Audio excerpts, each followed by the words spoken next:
Thyroid problems और उससे related cancer आजकल बहुत ज्यादा कॉमन हो चुका है। हर दिन हॉस्पिटल में कुछ ना कुछ लोग थायराइड प्रॉब्लम्स को लेकर के आते हैं, खासकर औरतें, महिलाएं या फिर फीमेल्स। तो अगर आपने इसको अच्छे से समझ लिया तो आपकी वजह से कोई ना कोई थायराइड की प्रॉब्लम से बच सकता है। आइए इसके बारे में जानते हैं। देखिए, हमारे गले में एक थायराइड ग्लैंड होता है जो कुछ हार्मोन्स को सीक्रेट करता है। अगर वो कम हो गया तो हमें हाइपोथायरॉयडिज्म हो जाता है, अगर वो बढ़ गया तो हमें हाइपरथायरॉयडिज्म हो जाता है। अब देखिए, चाहे हाइपरथायरॉयडिज्म हो या फिर हाइपोथायरॉयडिज्म हो, दोनों के कुछ ना कुछ सिम्टम्स होते हैं। वो देख करके आप पता लगा सकते हैं कि इंसान को हाइपरथायरॉयडिज्म है या फिर हाइपोथायरॉयडिज्म है।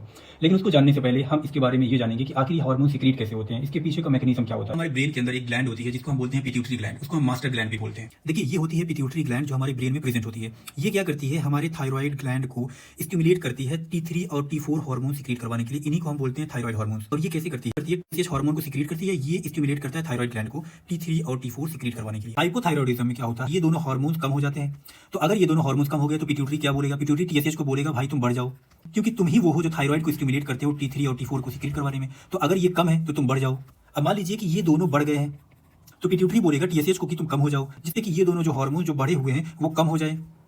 तो देखिए, हाइपोथायरॉयडिज्म में T3 और T4 तो कम होता है लेकिन TSH बढ़ जाता है इनको मेंटेन करने के लिए। देखिए, अब हम बात करेंगे सिम्टम्स की। इसकी क्या सिम्टम्स होते हैं, तो लो और स्लो। आदमी बहुत स्लो हो जाएगा, हर चीज की स्लो हो जाएगी और उसका हर चीज लो हो जाएगा। उसकी बॉडी टेम्परेचर लो हो जाएगी जिसकी वजह से वो कोल्ड फील करेगा, वो ठंडा ठंडा फील करेगा। उसकी बीपी लो हो जाएगा, उसका हार्ट रेट लो हो जाएगा। अगर वो लड़की है तो उसके पीरियड्स यानी कि मेंस्ट्रुएशन उसका स्लो हो जाएगा और उसकी एनर्जी बहुत कम हो जाएगी। वो हमेशा फटीग और थकान फील करेगा। उसका मेटाबॉलिज्म लो हो जाएगा जिसकी वजह से वो मोटा हो जाएगा, फैट हो जाएगी वो।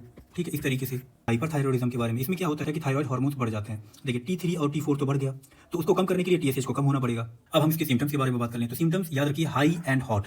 ठीक है, वो अपने आप को हॉट फील करेगा। देखिए, हाइपो में आदमी कोल्ड फील कर रहा था, यहाँ पे वो अपने आप को हॉट फील करेगा, उसको गर्मी फील होगी उसको। और बाकी सारी चीजें हाई हो जाएंगी, जैसे कि ब्लड प्रेशर उसका हाई हो जाएगा, हार्ट रेट उसका हाई हो जाएगा, उसको पैल्पिटेशंस होंगे, उसकी एनर्जी बहुत ज्यादा हाई होगी, अपने आप में से नाश्ता कूदता रहेगा वो, और वो हीट इंटॉलरेंट हो जाएगा, मतलब उसको गर्मी लगेगी बहुत ज्यादा। अब हम बात करेंगे, अगर आपको हाइपो या फिर हाइपरथायरॉयडिज्म है तो आपको क्या करना चाहिए और क्या चीजें नहीं करनी चाहिए। हाइपोथायरॉयडिज्म में हमें क्या करना चाहिए और कौन सी चीजें अवॉइड करनी चाहिए। देखिए, आपको आयोडीन रिच फूड्स खाने हैं क्योंकि आपके थायराइड को ज्यादा से ज्यादा आयोडीन की जरूरत पड़ेगी थायराइड हार्मोन्स बनाने के लिए। और आपको ड्राई नट्स खाने हैं, ट्यूना खाना है, ये क्या करते हैं, थायराइड हार्मोन कन्वर्जन को सपोर्ट करते हैं। और आपको बैलेंस्ड मील विद प्रोटीन लेने की जरूरत है जो आपकी मेटाबॉलिज्म और एनर्जी को मेंटेन करेंगे। और आपको वर्कआउट करना है जो आपके फटीग और वेट कंट्रोल को इंप्रूव करेगा। और आपको जो आप थायराइड आपकी जो मेडिसिन होगी उसको आपको खाली पेट लेना है, जिसकी वजह से क्या होगा, आपका एब्जॉर्प्शन जो है वो इंप्रूव होगा। आपका जो स्लीप साइकिल होता है, स्लीप वो बहुत जरूरी है। आपको कंसिस्टेंटली अपनी स्लीप को मेंटेन करना है। और आपको अभी कौन सी चीजें अवॉइड करनी है जो आपको नहीं करना है, बहुत ज्यादा आपको टोफू या फिर सोया मिल्क नहीं लेना है। आपको बहुत ज्यादा हाई फाइबर वाली खाना नहीं खाना है। अगर आप बहुत ज्यादा हाई फाइबर वाली चीजें खाते हैं तो आप जो मेडिसिन ले रहे हैं उसके एब्जॉर्प्शन को वो रिड्यूस कर देगा।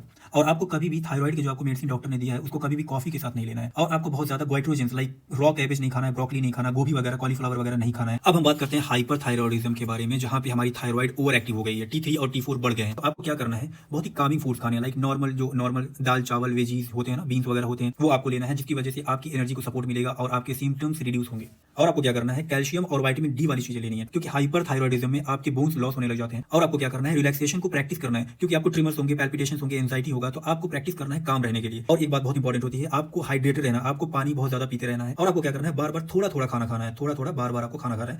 अब आपको कौन सी चीजें अवॉइड करनी है, जो बिल्कुल नहीं करना, बहुत ज्यादा आयोडीन नहीं लेना है, आपको कैफीन वाली चीजें नहीं लेनी है, कॉफी, एनर्जी ड्रिंक्स वगैरह नहीं लेना है, आपको स्मोकिंग बिल्कुल भी नहीं करना, बिल्कुल भी नहीं करना है। और आपको हाई शुगर फूड्स बिल्कुल अवॉइड करना है। और आपको हेवी एक्सरसाइज नहीं करना है। तो जैसा कि मैंने आपको बताया कि आजकल थायराइड की प्रॉब्लम्स बहुत ज्यादा बढ़ रही है, तो आप ये वीडियो अपने दोस्तों तक, अपने परिवार वालों तक जरूर पहुंचा दीजिए। और इस तरह की और भी इंपॉर्टेंट वीडियोस देखने के लिए आप मुझे फॉलो कर लीजिए।